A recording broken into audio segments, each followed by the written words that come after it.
Hi.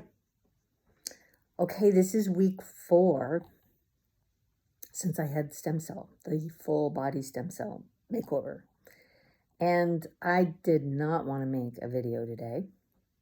And I always know if I don't want to make a video, it's the day to make a video. This week was challenging.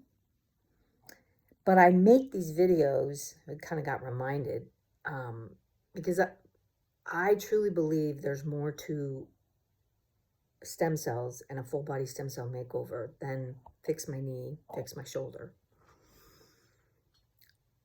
I truly believe we haven't even tapped into what stem cells really can do and are doing for us. So I'm my own pioneer, and I'm making this video to open that up. And I'm getting more comfortable with the way Janet sees the world is not the way other people see the world, but I have to give voice to the way I see the world. I don't have to. I really want to. I really, really, really want to.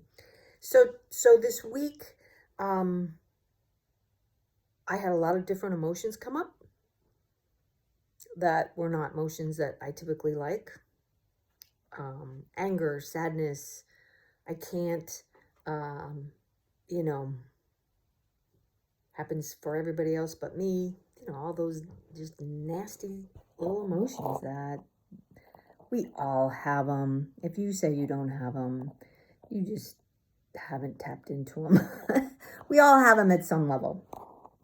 Or maybe you're just a benevolent master. And if you are, God bless you. Keep doing that. So the experience is that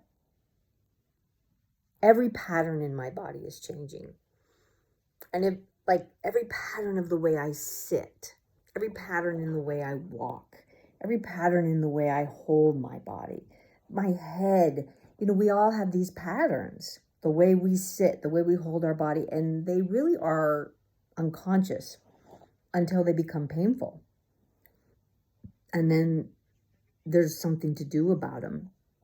And for me, there was this twist in my body that had developed over 20, 30, 40 years, who knows. And the twist kind of left me, just as an exaggeration, like this, as an exaggeration. The pelvis is twisted, the shoulders are slumped, the belly's out. There's no, I'm 3 inches shorter. And then there's this twist that's happening. My pelvis, my femurs, my ilium, you have to look in your anatomy books, are rotating so internally so that now everything is pointing forward. How's that? And before, everything in my pelvis, one side was pointing one way and the other side was pointing the other way. And there was no movement forward. And that's changing. And I'm learning to be patient. And I'm learning a new relationship with my body. Because when you're in pain for as many years as I've been in pain, the relationship to the body is pain. And, you could say maybe that's the relationship to life sometimes, is it's painful. And now there's this wait, maybe there's something different here. And is it coming from my body or is it coming from my head? Because I have friends who are big, change your thinking and your life changes, which I'm sure has great value at times, but this is coming from my body. So as my body changes, is it changing the brain patterns? I think if I let it, I think if I don't resist it with old patterns of thinking in my head, my body is going to be able to transform all those stem cells that are in my body, all those little pieces of divine intelligence are going to transform, have that opportunity, as long as I open to it. There's the deep conversation for today. So that's, it's been challenging this week, but I don't give up. I stay connected to people. That is probably my biggest forte. I have fabulous support around me. I have people who have dealt with this and they know what it takes to keep going. I have people who love me who have never dealt with this. I have people who love me who don't even understand what I'm doing. like this is very new.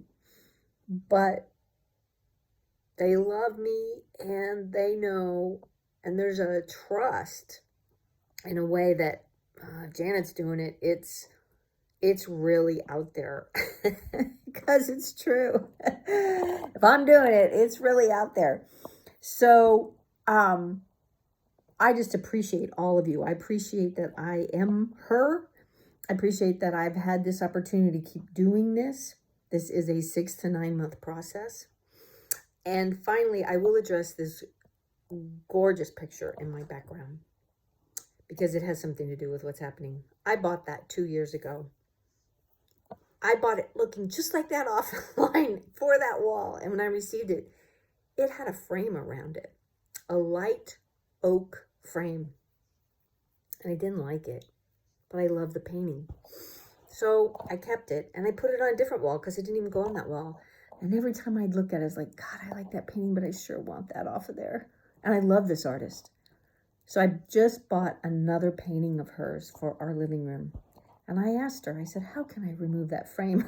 And please don't put a frame around this other one, because the flow of her imagery, of her painting, to me, it just flows right off the canvas. And that's what I love about it. And it blesses my room. And she told me how to do it. There were 4 screws on the back. Tom was able to get them undone, but he couldn't release the picture from the frame. And then teamwork, baby. I was able to get in there and just sit with it and be calm with it and realize what it took, because it'd gotten stuck with the paint, and how gentle I could be. And I released it, very poetic, from the frame. Just like I'm releasing me from my frame. Maybe there's a frame we all live inside of. The picture's still beautiful, but there's something more free that we could all experience by being released from our frames. So now I'm releasing myself from my frame, and that picture reminds me of it. So it's a beautiful thing. I love you. More next week. Bye-bye.